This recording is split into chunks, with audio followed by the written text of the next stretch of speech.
മുത്തുനബി സല്ലല്ലാഹു അലൈഹി വസല്ലം തങ്ങളുടെ ജീവിതത്തിൽ നടന്ന ഒരു സംഭവം പറഞ്ഞുതരാം. ത്വായിഫ് നഗരത്തിലെ സംഭവം. ഒരു ദിവസം മുത്തുനബി സല്ലല്ലാഹു അലൈഹി വസല്ലം മക്കയിൽ നിന്ന് ത്വായിഫ് എന്ന സ്ഥലത്തേക്ക് പോയി.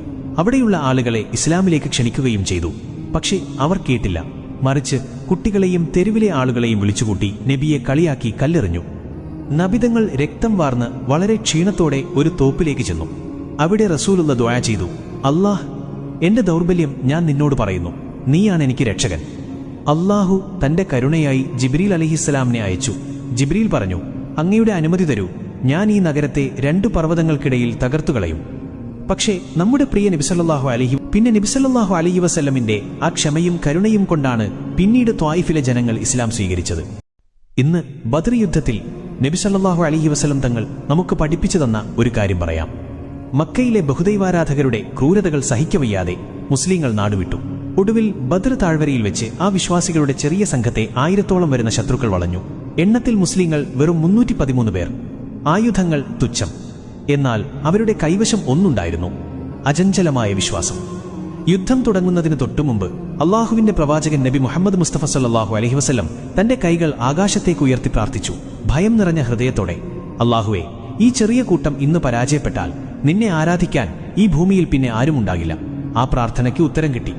ആകാശത്തുനിന്നും മാലാഖമാർ ഇറങ്ങി മുസ്ലിങ്ങൾക്ക് ശക്തി പകർന്നു. എണ്ണത്തിലും ശക്തിയിലും വളരെ പിന്നിലായിരുന്നിട്ടും അവർ ശത്രുക്കളെ അതിശക്തമായി നേരിട്ടു. അവസാനം ആ കൊടിയ സൈന്യത്തെ മുട്ടുകുത്തിച്ചു.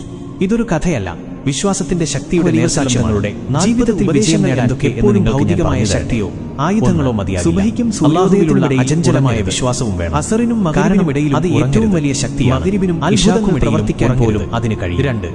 പിശുക്കന്മാരായ ആളുകളുടെ കൂടെ ഇരിക്കുന്നത് ഒഴിവാക്കുക. 3. ഇരിക്കുന്ന ആളുകളുടെ ഇടയിൽ ഉറങ്ങരുത്. 4.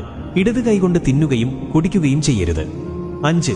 പല്ലുകളുടെ ഇടയിൽ നിന്ന് പുറത്തെടുത്ത ഭക്ഷണം തിന്നരുത്. 6. വിരലുകളുടെ കെനുപ്പുകൾ പൊട്ടിക്കരുത്. 7. രാത്രിയിൽ കണ്ണാടിയിൽ നോക്കരുത്. 8. നമസ്കരിക്കുമ്പോൾ ആകാശത്തേക്ക് നോക്കരുത്. 9. വിസർജ്യ സ്ഥലത്ത് തുപ്പരുത്. 10. പല്ലുകൾ കരികൊണ്ട് വൃത്തിയാക്കരുത്. 11. ഇരിക്കുക, പിന്നെ ട്രൗസറുകൾ അണിയുക. 12. പല്ലുകൊണ്ട് ഉറപ്പുള്ള സാധനങ്ങൾ കടിച്ചു പൊട്ടിക്കരുത്. 13. ഭക്ഷണം ചൂടുണ്ടെങ്കിൽ അതിലേക്ക് ഊതരുത്. 14. മറ്റുള്ളവരുടെ പാഴ്ചകളിലേക്ക് നോക്കരുത്. 15.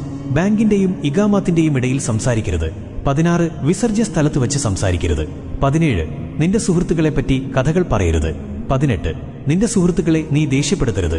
19. നടക്കുമ്പോൾ പിന്നിലേക്ക് തുടർച്ചയായി തിരിഞ്ഞു നോക്കരുത്. 20. നടക്കുമ്പോൾ കാലുകളുടെ അടയാളം പതിക്കരുത്. 21. സുഹൃത്തുക്കളെപ്പറ്റി സംശയാലു ആകരുത്. 22. ഒരിക്കലും കളവ് പറയരുത്. 23. മണത്തു നോക്കി ഭക്ഷിക്കരുത്. 24. മറ്റുള്ളവർക്ക് മനസ്സിലാവുന്ന വിധത്തിൽ വ്യക്തമായി സംസാരിക്കുക. 25. ഒറ്റയ്ക്ക് യാത്ര ചെയ്യുന്നത് ഒഴിവാക്കുക. 26. സ്വയം തീരുമാനമെടുക്കരുത്, അറിവുള്ളവരോട് ചോദിക്കുക. 27. സ്വയം ആത്മാഭിമാനം കൊള്ളരുത്. 28. നിന്റെ അതിഥികളെ നന്നായി നല്ല മനസ്സോടെ സൽക്കരിക്കുക. 32. ദാരിദ്ര്യമായിരിക്കുമ്പോൾ ക്ഷമയുള്ളവനായിരിക്കുക. 33. നല്ല കാര്യങ്ങൾക്ക് സഹായിക്കുക. 34. നിന്റെ തെറ്റുകളെപ്പറ്റി ചിന്തിക്കുക, പശ്ചാത്തപിക്കുക. 35. നിന്നോട് തെറ്റ് ചെയ്തവരോട് നീ നല്ലത് ചെയ്യുക. 36. നിനക്കുള്ളതുകൊണ്ട് തൃപ്തിപ്പെടുക. 37. അധികം ഉറങ്ങരുത്, അത് ഓർമ്മക്കേടിന് കാരണമാവും. 38. ഒരു ദിവസം 100 പ്രാവശ്യമെങ്കിലും പശ്ചാത്തപിക്കുക. 39. ഇരുട്ടത്ത് ഭക്ഷണം കഴിക്കരുത്. 40. വായ നിറയെ ഇട്ട് ഭക്ഷിക്കരുത്. ഒരു നന്മ അറിയിച്ചു കൊടുക്കുന്നവൻ ആ നന്മ ചെയ്യുന്നവനെ പോലെയാണ്.